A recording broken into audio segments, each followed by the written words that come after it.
છો? તમારા બધાનું સ્વાગત છે મારા નવા વ્લોગમાં। તો આજે છે 22 જાન્યુઆરી અને આજે છે અયોધ્યામાં શ્રી રામ મંદિરનું ઉદ્ઘાટન અને સાથે સાથે આજે અમારી મેરેજ એનિવર્સરી પણ છે। આજે અમારા લગ્નને 2 વર્ષ પૂરા થયા છે।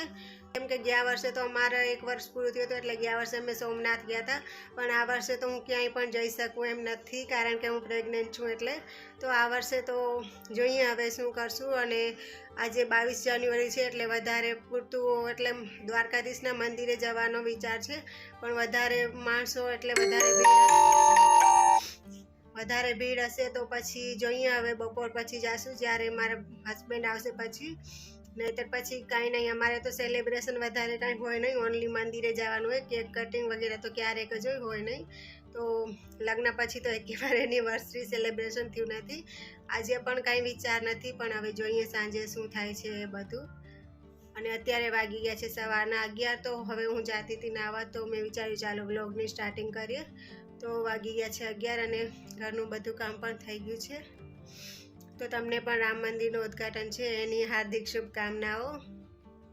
અને ગયા વર્ષે તો સોમનાથમાં બહુ મજા આવી હતી, પણ આ વર્ષે તો હવે ક્યાંય જઈ શકું એમ છું નહીં, તો આ વર્ષે તો આ દિવસ ઘરમાં જ વિતાવવો પડશે। હવે હું નાહવા જાઉં છું, પછી આગળ વિડીયોમાં જોઈએ શું શેર કરશું। તો મિત્રો અત્યારે વાગી ગયા છે બપોરના કંઈક 2 અને જમવાનું બધું તો થઈ ગયું છે, જમી પણ લીધું છે। હવે મને ભૂખ લાગી છે એટલે હું સંતરાનું જ્યુસ બનાવું છું। બપોરનું તો મેં વિડીયો પણ નહોતો બનાવ્યો જમવાનું કે કંઈ।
અડધા ગ્લાસ જેટલું જ મૂકું, કાંઈ વાંધો નહીં, ચાલો પી લઈ।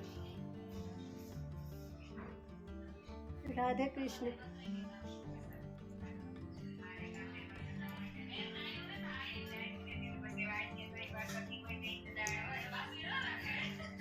લોક જોવે છે।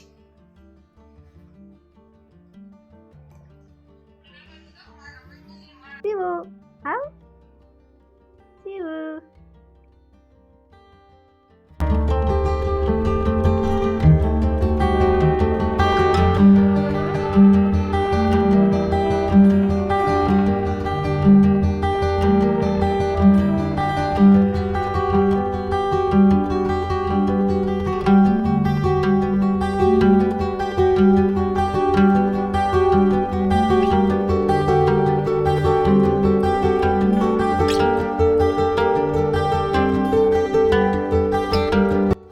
અત્યારે વાગ્યા છે બપોર પછીના કંઈક 5 અને જુઓ કોણ આવ્યું છે, મારા હસબન્ડ આવ્યા છે। મંદિરે જવાનું પ્લાન તો હતું પણ મારા હસબન્ડ ના પાડે છે। Happy anniversary.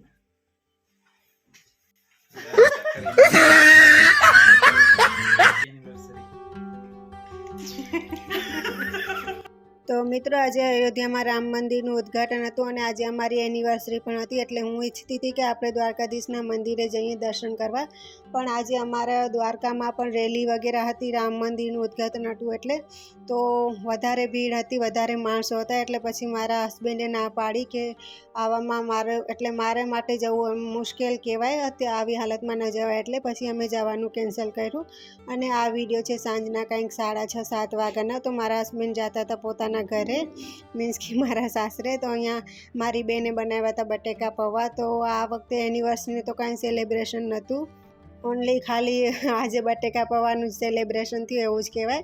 કારણ કે આ વખતે મારી હાલત એવી છે ને કે હું ક્યાંય જઈ શકું એમ નથી, અને કેક વગેરે તો એવું અમે બહુ ઓછું લઈએ છીએ. કોઈક દિવસ જ સેલિબ્રેશન હોય, બર્થડેમાં પણ ન હોય. અને સાચું સેલિબ્રેશન તો એ જ કહેવાય કે આપણે ભગવાનના દર્શન કરીએ. તો પછી અમે અહીંયા ટીવીમાં જે લાઈવ શો ચાલુ હતો તે જોતા હતા, અને અહીંયા બધા હું, મારા હસબન્ડ, મારી ભત્રીજી વગેરે બધા અહીંયા બટેકા પૌવા ખાઈ લઈશું. પપ્પા પણ ખાય છે, પણ તે બેડ ઉપર બેઠા હતા એટલે વિડીયો નથી આવ્યો.